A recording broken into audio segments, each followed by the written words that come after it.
julep, pop pop pop pop pop julep, pop pop pop pop pop julep, pop pop pop pop pop woo.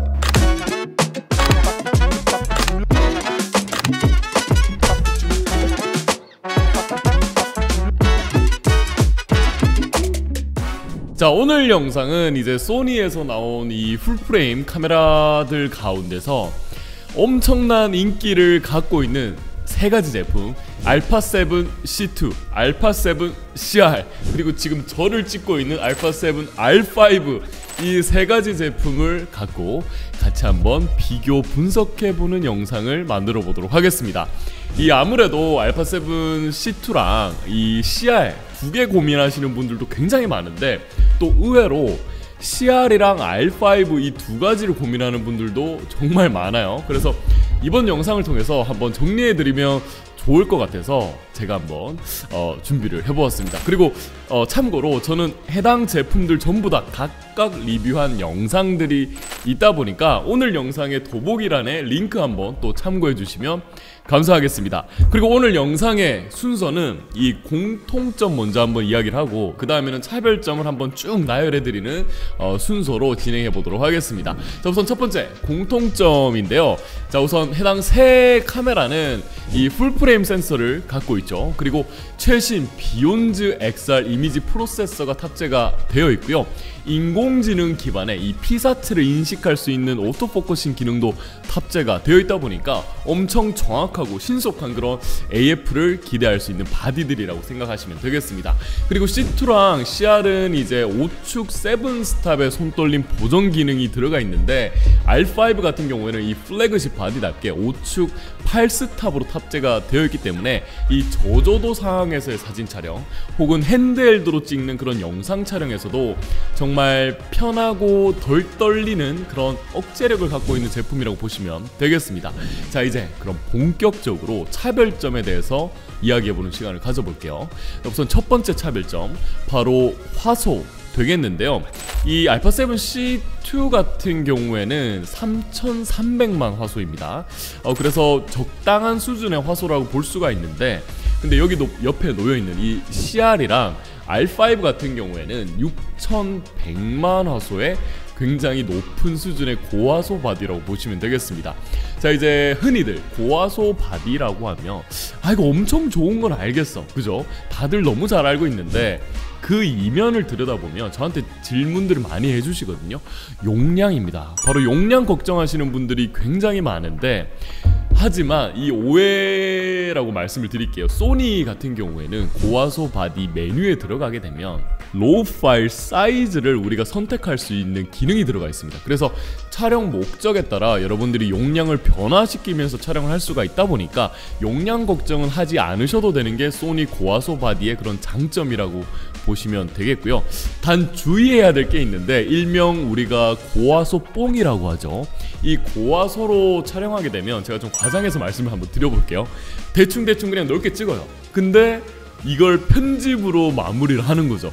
넓게 찍고 완전 이 크롭을 많이 때려도 충분히 보정할 수 있는 그런 효용성이 있다 보니까 이 한번 고화소에 맞들리면 좀 벗어나기 힘들다라는 그런 썰도 있을 정도로 매력이 높은 제품이라고 보시면 되겠습니다. 자, 어쨌거나 이런 장단점이 있는 고화소 바디라는 부분까지 한번 말씀을 드려봤고요.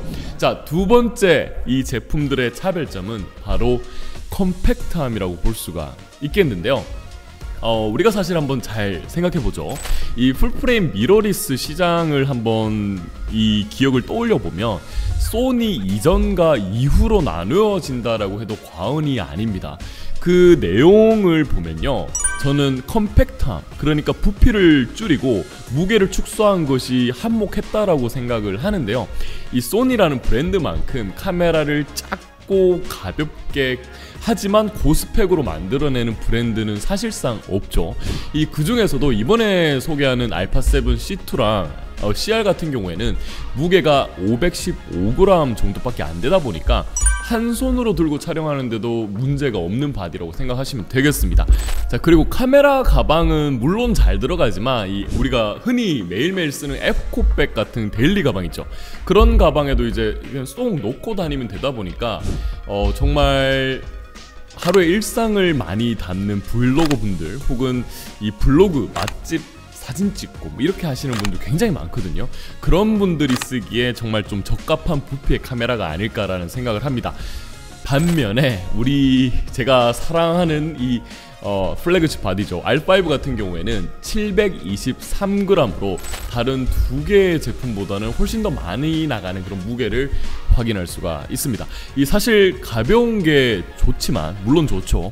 근데 저처럼 이제 상업 촬영을 하는 전문가들 입장에서는 우리가 렌즈도 굉장히 좀 무거운 걸 쓴단 말이죠. 그러면 밸런스가 무너져서 장시간 촬영하다 보면 손목에 굉장한 무리가 가는 것을 느끼실 수가 있습니다. 그래서 그만큼 이 촬영하는 데 있어서 무게 밸런스라는 게 굉장히 좀 중요한데, 이 R5 같은 경우에는 이 두 가지 카메라보다 무게가 좀 높죠. 그래서 70-200과 같은 길고 무거운 렌즈를 같이 장착을 했을 때 무게 밸런스가 나쁘지가 않습니다. 그래서 촬영을 장시간 진행해도 손목에 무리가 크게 가지 않는 그런 경험을 할 수 있는 바디라고 생각하시면 되겠습니다. 자, 이제 마지막 차별점에 대해서 한번 이야기를 해볼 시간인데요.